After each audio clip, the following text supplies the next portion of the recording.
Within 2 days of getting engaged, something bizarre happened. And John started feeling like he had something the matter with his throat. And he was worried about throat cancer. That's, I guess, when I found out he smoked as much pot as he did. Because I was like, well, why would you be worried about throat cancer? You don't smoke. He didn't smoke cigarettes. And he said, I've been smoking pot a long time. So not only did I find out that he smoked a lot of pot, we had been going to therapy, and it came out that he really actually had a substance abuse issue. He was addicted. And so I would go and I would listen, and we, just started learning about this issue that he had, because I didn't know anything about it prior to that. During our marriage, he never tried rehab. We talked about it a lot in therapy. I think he wasn't ready to fully admit that he had this issue he couldn't overcome, and he really wasn't ready to give it up. And within about 2 months after separating, John went into rehab.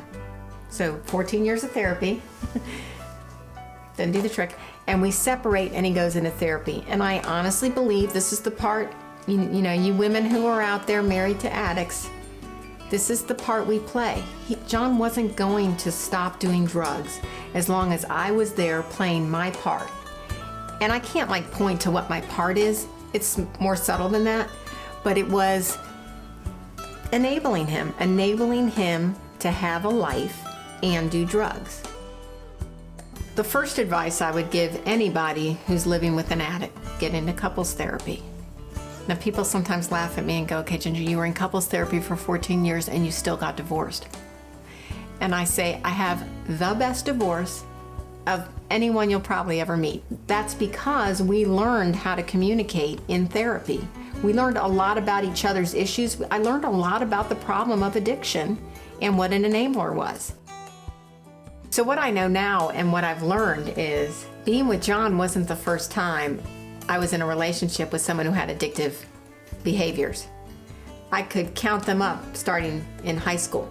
Who I chose to be with, for the most part, was people who had addictive characteristics. When an enabler meets an addict, it's like two pieces of a puzzle fitting together perfectly. That doesn't mean it's healthy, but it does feel right, because I had somehow learned my whole life that I could take care of people. He needed me. I needed to be needed. I was good at taking care of people. It feels like magic. It gets old really fast. I think it's been 5 years he's sober now, clean. And I know he feels great about it. And what a difference in who he is. He's an involved father. He's a great co-parent. He's a really good friend of mine. Because he's healthy now, I'm a lot healthier. We don't have that issue between us. And I don't think that was going to happen while I was in the picture, while we were married. I can't exactly tell you why, but anyone out there who's living with an addict knows exactly what I'm talking about.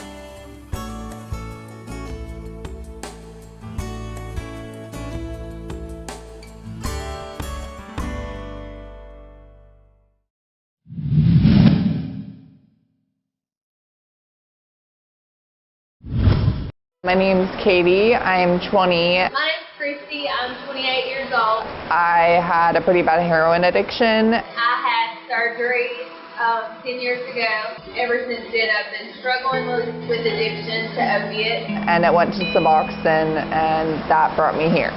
Suboxone had such bad side effects with me. I was bedridden every day, sick, vomiting, headaches. It didn't stop the craving. Okay. It didn't stop just that everyday mentality of how you're going to do this, how you're going to do that. And finally, I was done. I was done. I couldn't do it anymore. So I just stopped, cold turkey. It was impossible. You just wanted to be, you'd rather be dead. I've tried it many of times on my own before with heroin and Suboxone, and I always failed. I could never get through it. Before you got here, that week, if you tried to stop on your own, would you have been in withdrawal? Yes, so far 7 years or more of drug use. That's in the market they can get off of. And I've been to numerous programs. I went to a 12-step program. it just didn't work for me. I didn't get anything out of it. Substance help, they were like long-term programs. They made me feel like a bad person. Like I didn't belong anywhere. I didn't deserve anything. Well, they pretty much just put us all in like a room and we had to do chores. So they treated me like a dog. Like they literally made me feel so low about myself with scrubbing toilets and doing other people's dishes and all this stuff. It was degrading.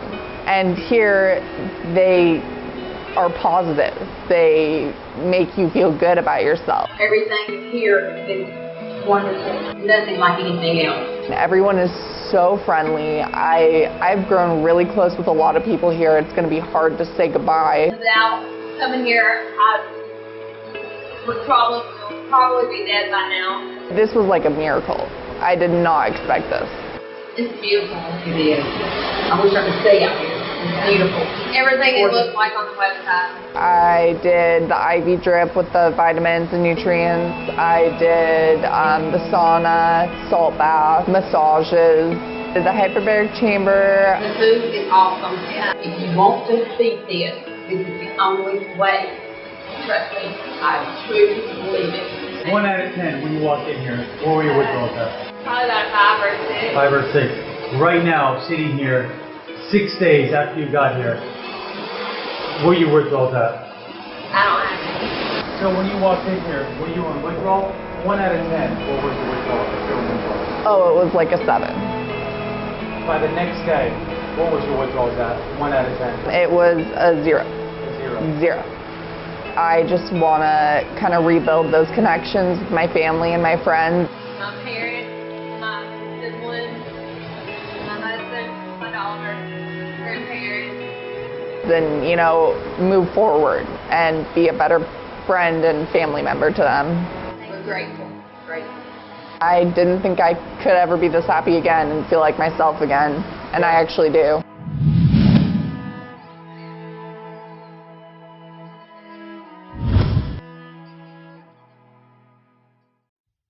What sort of comes out in these comments, this distinction that people don't seem to be able to make, that somehow we're trading and somehow we're making a profit. The suffering we endure, the desire we satisfy is worth it.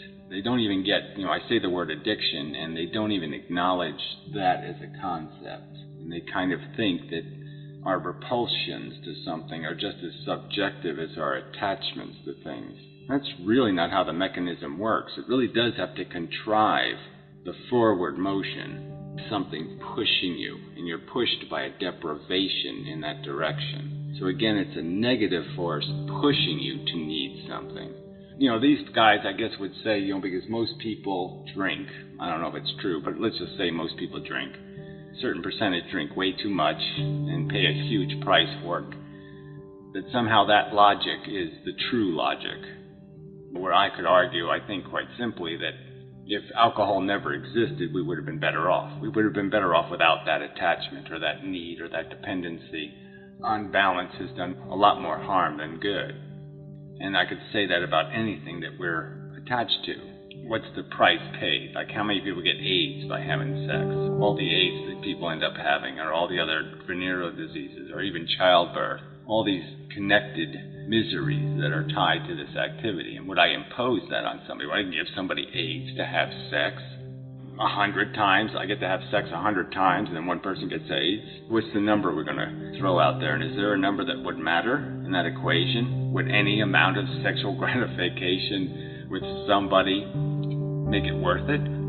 I could argue no. And then even we can get into the argument of the difference between needing food and needing food that tastes good. These are different things. It's like some of these people just don't want to do the little bit of work it takes to make these distinctions. There are subtleties here that dictionary definitions don't cover, but certainly the context of the conversation has made it clear. This is also annoying, that they want to keep reverting to language not spoken, and they keep ignoring the language explicitly stated. The context explicitly created. So when I say cannibalism, it seems quite obvious. I've said it over and over and over again. I've explained the context of that terminology. It's not a literal cannibalism of a DNA code within a certain range. It's a cannibalism in terms of a functionality, in terms of a mechanism of taking from something else that's just as valuable as yourself. There's no other mission statement here.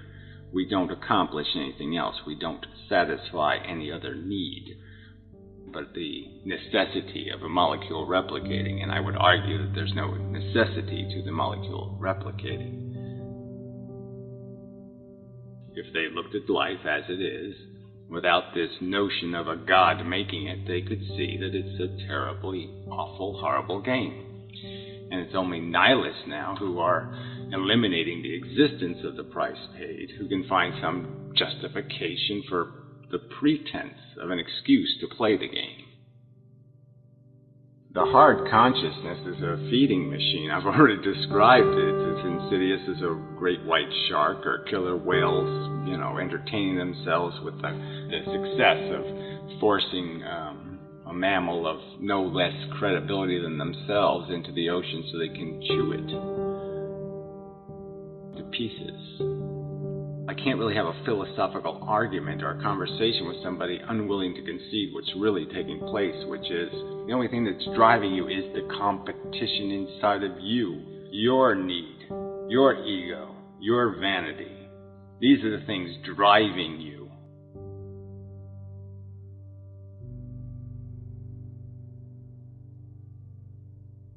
The fact that you see victory in creating dead bodies behind you, satisfying your vanity by saying, I'm superior, I'm better, I'm cooler. There's no victory in this. It's a delusion in your head that there's victory in it. It creates cannibalism, failures in a much higher density than it creates successes. It uses failures to feed successes.